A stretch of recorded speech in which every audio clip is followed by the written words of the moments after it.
রহস্যময় পারিবারিক গল্প। আমার মাসিক হওয়ার দিনগুলোতে ছেলে অন্যরকম আচরণ করে কি? গত কয়েক মাস ধরে লক্ষ্য করছি আমার মাসিকের সময় ছেলে আমার প্রতি বেশি যত্নশীল হয়ে ওঠে। সে বুঝে যায় কখন আমার অস্বস্তির সময়। আজও তেমনই একটা দিন। সকাল থেকেই পেটে ব্যথা। ছেলে চা বানিয়ে এনে দিল। বলল, মা, আজকে তুমি বিশ্রাম করো। সব কাজ আমি করে দেবগু। আমি অবাক হলাম। বললাম, তুই কিভাবে বুঝলি আজ আমার সে হেসে বলল, আমি তোমার সব বুঝি মাগু। দুপুরে আমি শুয়েছিলাম। সে এসে আমার পেটে হাত বুলিয়ে দিতে লাগল। আমি অস্বস্তি বোধ করে বললাম, না থাক। সে বলল, মা, এতে ব্যথা কমবে কি? তার হাতের স্পর্শে সত্যিই ব্যথা কমছিল। সন্ধ্যায় সে আমার পাশে বসে বলল, মা, আমি জানি এই সময়টায় তোমার কষ্ট হয়। আমি চাই সবসময় তোমার পাশে থেকে তোমার যত্ন নিতে। আমি বললাম, তুই তো আছিসই গু। সে আমার হাত ধরে বলল, মা, আমি একজন স্বামীর মতো যত্ন নিতে চাই। আমি তোমার সব ব্যথা, সব কষ্ট ভাগ করে নিতে চাই। তুমি কি আমাকে তোমার স্বামী হিসেবে গ্রহণ করবে? আমি হতবাক হয়ে তাকে দেখলাম। সে বলল, মা, আমি জানি এটা অদ্ভুত শোনাচ্ছে, কিন্তু আমি তোমাকে ভালোবাসি। তোমার একটি অসুবিধাও সহ্য করতে পারি না গি। এই গল্পটি সম্পূর্ণ শুনলে আপনাদের পানি অটোমেটিক বের হয়ে যাবে, সো যত দ্রুত সম্ভব হাতের কাছে টিস্যু নিয়ে বসে পড়ো।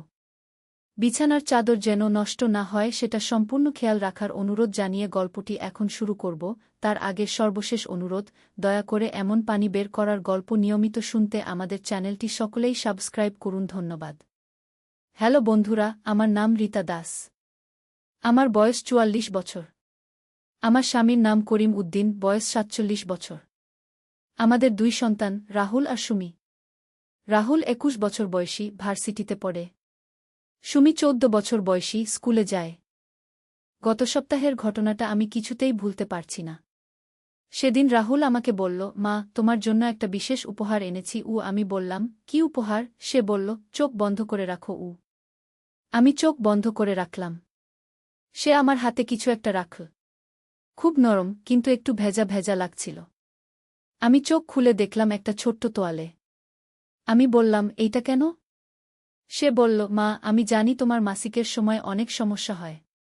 এই বিশেষ তোয়ালেটা গরম পানিতে ভিজিয়ে তোমার পেটে দিলে ব্যথা কমে যাবে। আমি ইন্টারনেটে খুঁজে পেয়েছি গু। আমি অবাক হয়ে গেলাম। আমার ছেলে আমার এত যত্ন নেয়, কিন্তু এরপর যা হলো সেটা আমাকে ভাবিয়ে তুলল।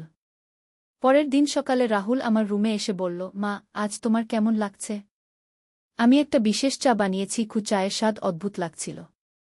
আমি জিজ্ঞেস করলাম, এইটাই কি দিয়েছিস? সে বলল, গোপন উপাদান। এটা খেলে তোমার সব ব্যথা চলে যাবে। চা খাওয়ার পর আমার মাথা ঝিমঝিম করতে লাগল। আমি বিছানায় শুয়ে পড়লাম।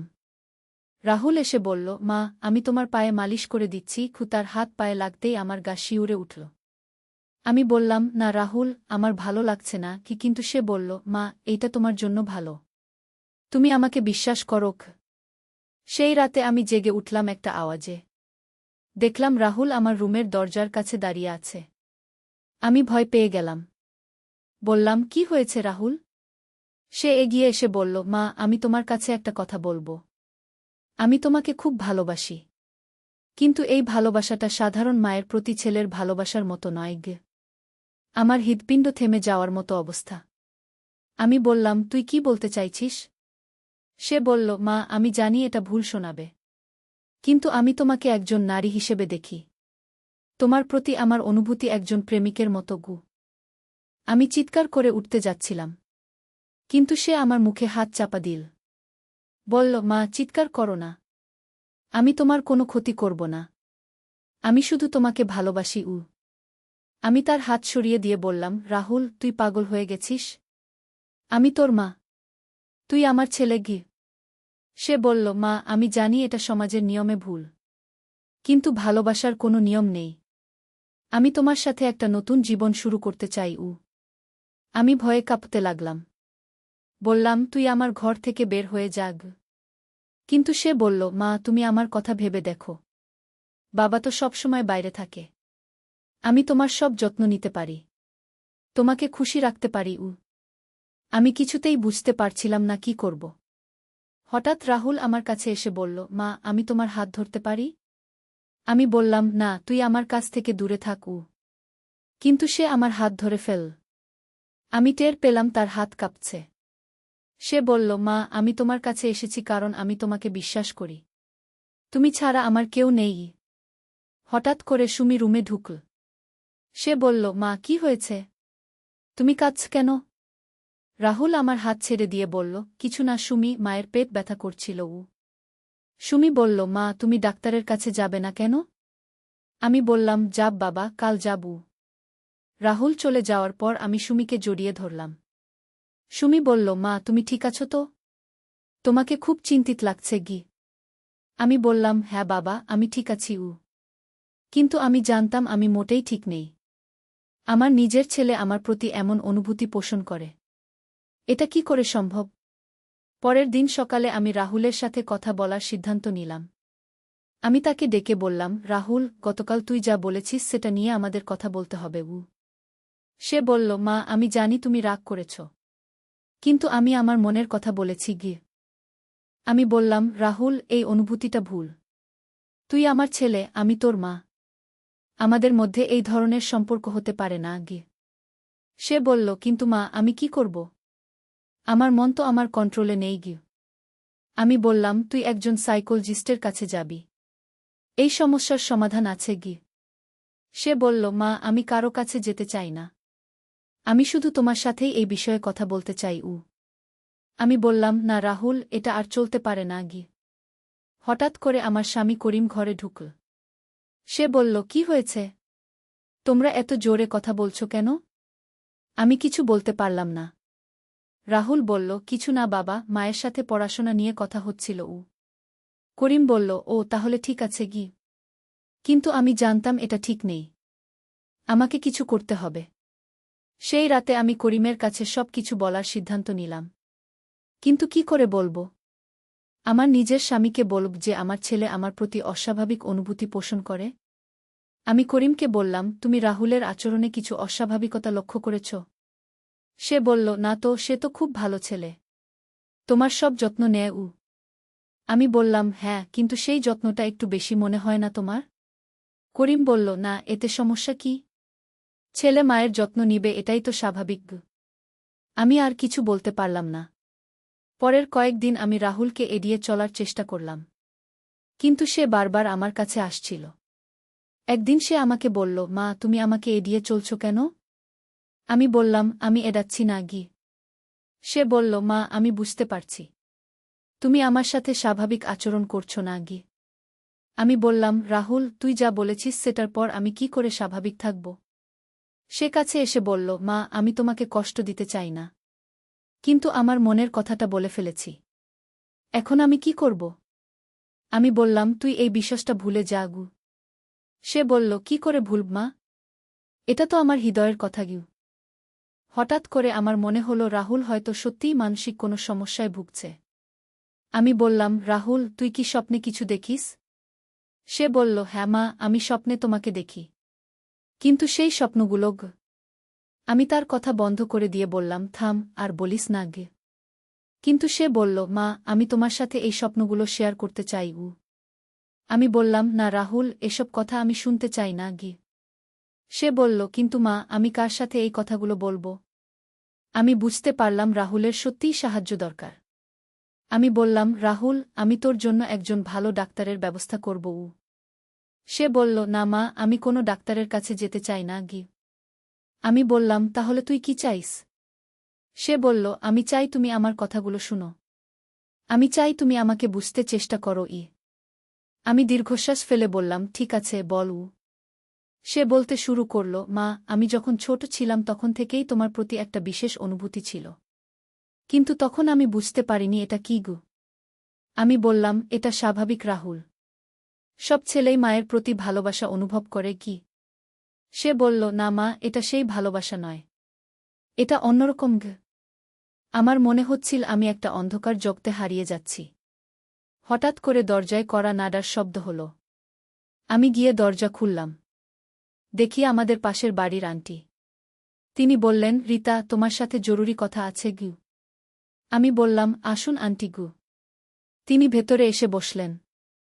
বললেন, রিতা, আমি গতকাল রাতে তোমার বাড়ি থেকে চিৎকার চেঁচামেচির আওয়াজ শুনেছি।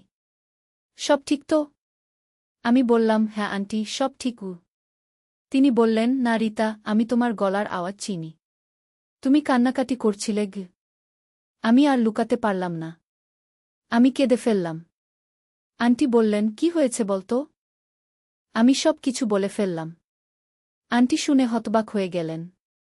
তিনি বললেন, এটা খুবই গুরুতর ব্যাপার রিতা। তোমাকে এর সমাধান করতে হবে। আমি বললাম, কি করব আন্টি? আমি কিছুই বুঝতে পারছি না। আন্টি বললেন, তুমি প্রথমে তোমার স্বামীকে সব কিছু বলো। তারপর রাহুলকে একজন বিশেষজ্ঞ ডাক্তারের কাছে নিয়ে যাও। আমি বললাম, করিমকে বললে সে কি ভাববে? আন্টি বললেন, সে যাই ভাবুক, এই সমস্যাটা লুকিয়ে রাখলে আরও বড় বিপদ হবে। সেই রাতে আমি করিমকে সব কিছু বললাম। সে প্রথমে বিশ্বাস করতে পারল না। বলল, তুমি নিশ্চয়ই ভুল বুঝেছ রিতা। আমি বললাম, না করিম, আমি ভুল বুঝিনি। রাহুল নিজেই আমাকে বলেছে। করিম রাগে ফেটে পড়ল। বলল, আমি তার সাথে কথা বলব। আমি বললাম, না করিম, রাগ করে কিছু হবে না। আমাদের তাকে সাহায্য করতে হবে। পরের দিন সকালে করিম রাহুলকে ডেকে সব কিছু জিজ্ঞেস করল। রাহুল কিছুতেই স্বীকার করতে চাইল না। বলল, না বাবা, মা ভুল বুঝেছে। কিন্তু করিম বুঝতে পারল রাহুল মিথ্যা বলছে। সে বলল, রাহুল, তুই আমার কাছে সত্যি কথা বল। অবশেষে রাহুল সব কিছু স্বীকার করল। করিম প্রথমে তাকে মারতে গেল। কিন্তু আমি বাধা দিলাম। আমি বললাম, করিম, এতে কিছু হবে না। আমাদের তাকে চিকিৎসা করাতে হবে। আমরা রাহুলকে একজন মনোরোগ বিশেষজ্ঞের কাছে নিয়ে গেলাম। ডাক্তার বললেন, এটা একটা বিরল মানসিক সমস্যা। কিন্তু চিকিৎসা করলে ভালো হয়ে যাবে। রাহুলের চিকিৎসা শুরু হল। প্রথম কয়েক সপ্তাহ খুবই কঠিন ছিল। কিন্তু ধীরে ধীরে সে ভালো হতে শুরু করল। একদিন ডাক্তার আমাদের বললেন, রাহুলের এই সমস্যার পেছনে তার শৈশবের কিছু ঘটনা দায়ী। সে তার মায়ের প্রতি অতিরিক্ত আবেগপ্রবণ হয়ে পড়েছিল। আমি জিজ্ঞেস করলাম, এটা কি করে হল? ডাক্তার বললেন, কখনো কখনো একটা শিশু তার মায়ের প্রতি এতটাই নির্ভরশীল হয়ে পড়ে যে সেটা অস্বাভাবিক রূপ নেয়া। রাহুলের ক্ষেত্রে এমনটাই হয়েছে। চিকিৎসার ৩ মাস পর রাহুল অনেকটাই স্বাভাবিক হয়ে গেল। সে আমার কাছে ক্ষমা চাইল। বলল, মা, আমি যা করেছি সেটা খুবই ভুল ছিল। আমি তোমাকে কষ্ট দিয়েছি। আমি তাকে ক্ষমা করে দিলাম। বললাম, তুই আমার ছেলে। আমি তোকে সবসময় ভালোবাসব। এখন রাহুল সম্পূর্ণ স্বাভাবিক। সে তার পড়াশোনায় মন দিয়েছে। এমনকি একটা মেয়ের সাথে তার বন্ধুত্বও হয়েছে। গত সপ্তাহে সে আমাকে বলল, মা, আমি তোমার কাছে একটা মেয়েকে নিয়ে আসতে চাই। আমি খুশি হয়ে বললাম, অবশ্যই নিয়ে আয়। এইভাবে আমাদের পারিবারিক সংকট কেটে গেল। কিন্তু এর পেছনে একটা বিশাল রহস্য লুকিয়ে ছিল যেটা আমরা তখনও জানতাম না। রাহুলের চিকিৎসা চলাকালীন ডাক্তার আমাদের কিছু পুরানো ছবি এবং ডায়েরি দেখতে চেয়েছিলেন। আমি আমার পুরানো জিনিসপত্র ঘাঁটতে গিয়ে একটা লুকানো বাক্স পেলাম। বাক্সটা খুলে দেখি সেখানে কিছু চিঠি আর একটা ডায়েরি আছে। ডায়েরিটা আমার মার। আমার মা মারা গেছেন আমার বিয়ের পর। আমি ডায়েরিটা পড়তে শুরু করলাম। পড়তে পড়তে আমি হতবাক হয়ে গেলাম। ডায়েরিতে লেখা ছিল আমার দাদুর কথা। আমার মা লিখেছেন যে আমার দাদু আমার মার প্রতি অস্বাভাবিক আচরণ করতেন। আমার মা লিখেছেন, আমার শ্বশুর আমার প্রতি এমন আচরণ করেন যেটা স্বাভাবিক নয়। তিনি আমাকে তার মেয়ের মতো নয়, বরং একজন নারী হিসেবে দেখেন।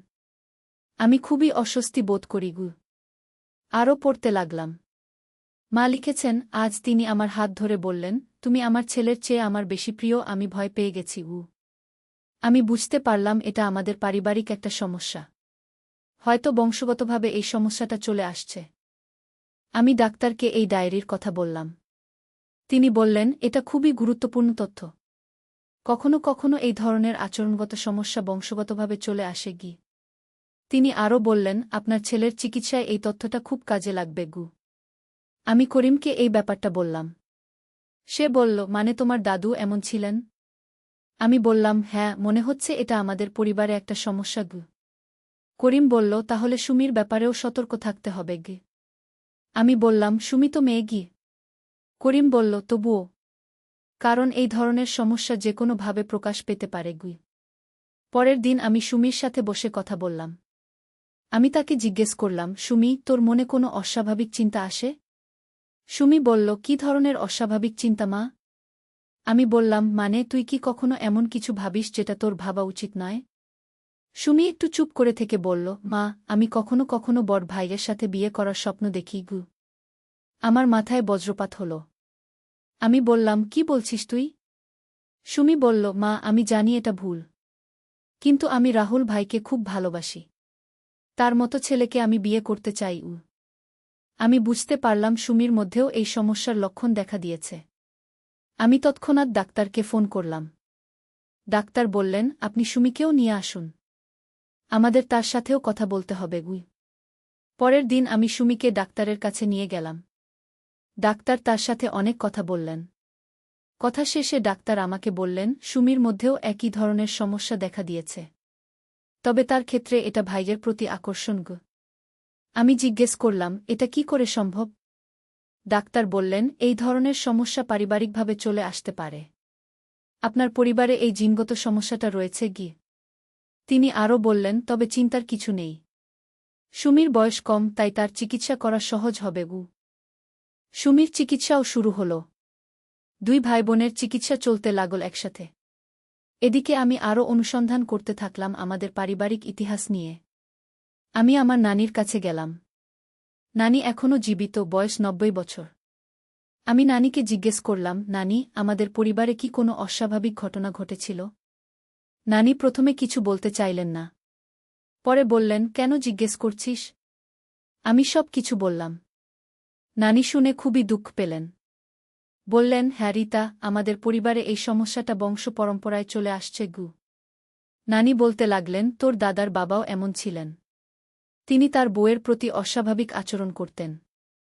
এমনকি তার নিজের মেয়ের প্রতিও। আমি হতবাক হয়ে গেলাম। নানি বললেন, এজন্যেই আমি তোর মাকে সতর্ক করেছিলাম। কিন্তু সে আমার কথা শোনেনি। নানি আরও বললেন, এই সমস্যাটা আমাদের পরিবারের একটা অভিশাপ। কিন্তু এখন যুগ পাল্টেছে। এর চিকিৎসা আছে। আমি নানির কাছ থেকে আরও বিস্তারিত জানলাম আমাদের পূর্বপুরুষরা এই সমস্যায় ভুগতেন। নানি বললেন, তোর প্রপিতামহ এমন ছিলেন। তিনি তার নিজের বোনের প্রতি অস্বাভাবিক অনুভূতি পোষণ করতেন। আমি বুঝতে পারলাম এটা একটা পারিবারিক জেনেটিক সমস্যা। আমি ডাক্তারকে এই তথ্যগুলো দিলাম। ডাক্তার বললেন, এখন আমি পুরো বিষয়টা বুঝতে পারছি। এটা একটা বিরল জেনেটিক ডিসঅর্ডার। এই ডিসঅর্ডারের কারণে পারিবারিক সদস্যদের প্রতি অস্বাভাবিক আকর্ষণ তৈরি হয়। তিনি আরও বললেন, সৌভাগ্যবশত এর চিকিৎসা আছে। আধুনিক মনোবিজ্ঞান এবং ওষুধের মাধ্যমে এটা নিয়ন্ত্রণ করা যায়। রাহুল এবং সুমির চিকিৎসা চলতে থাকল। ৬ মাস পর তারা দুজনেই সম্পূর্ণ স্বাভাবিক হয়ে গেল। ডাক্তার বললেন, এখন তারা সুস্থ।